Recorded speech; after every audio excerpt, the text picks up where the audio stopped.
السلام عليكم ومرحبا بكم في حلقة جديدة من بودكاست فضفضة، الصوت اللي كيهضر بصوتك وكيسمع لقلبك. اليوم غنقربوا من واحد الشعور كيجي فيه صمت بلا ما يطرق الباب، الشعور اللي كتفيق به في الصباح وما كتلقاش فيه الرغبة دير حتى حاجة، الشعور اللي كيتسلل وسط الزحام، وسط الخدمة، وسط العلاقات. اليوم غنهضروا على الملل. شنو هو الملل؟ كيفاش كيأثر علينا؟ واش فعلا عدو خاصنا نتهربوا منه، او لا بالعكس فرصة خاصنا نصغيو ليها؟ الملل ماشي غريب، كل واحد منا كيعيشو، ولكن الاسباب كتختلف.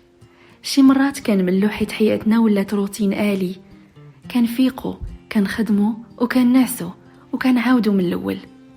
شي مرات كنملو وسط العلاقات، الناس ما بقيناش كنحسو معاهم بشي حاجة كتغذي الروح، الحوار كيولي سطحي، اللقاءات مكررة، والإحساس بالوحدة كيكبر رغم الزحام. كنملو من أحلام ما وصلناش ليها، ولات مجرد تذكير يومي بالإحباط. وكنملو من نفوسنا ملي كنحسو براسنا بدون طاقة، بدون معنى، بدون هدف واضح. الملل بحال شي لافتة مكتوبة في صمت، راك ماشي بخير، خاصك تبدل شي حاجة.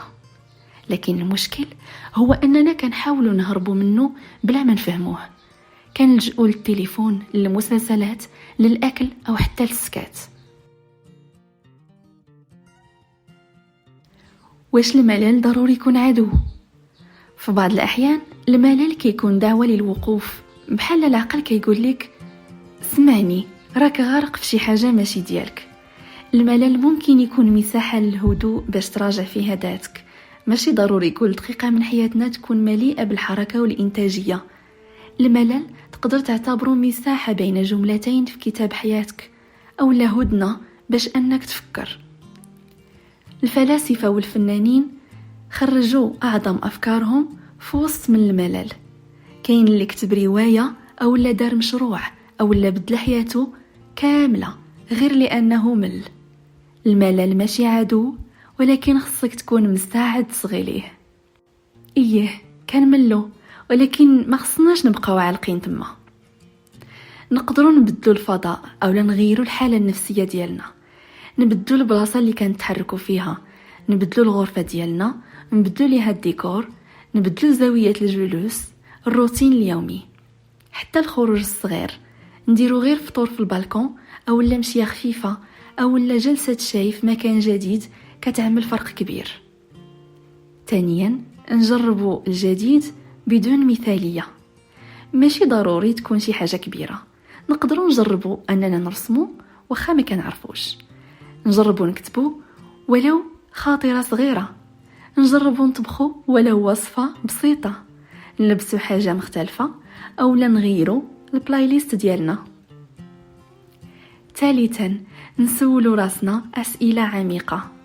الملل شي مرات كيكون تنبيه داخلي، شنو اللي ما بقاش كيحمسني؟ شنو الحاجة اللي كنت باغي نديرها ونسيت عليها؟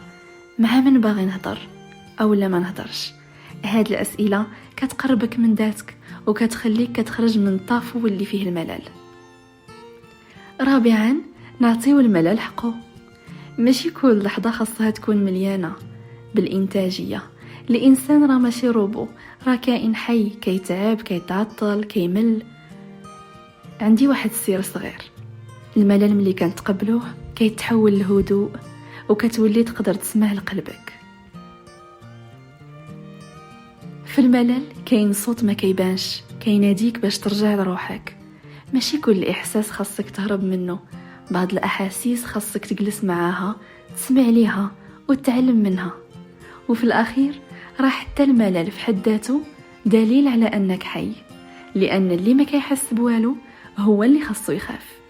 تهلا في راسك واسمع لقلبك، راه عنده ما يقول.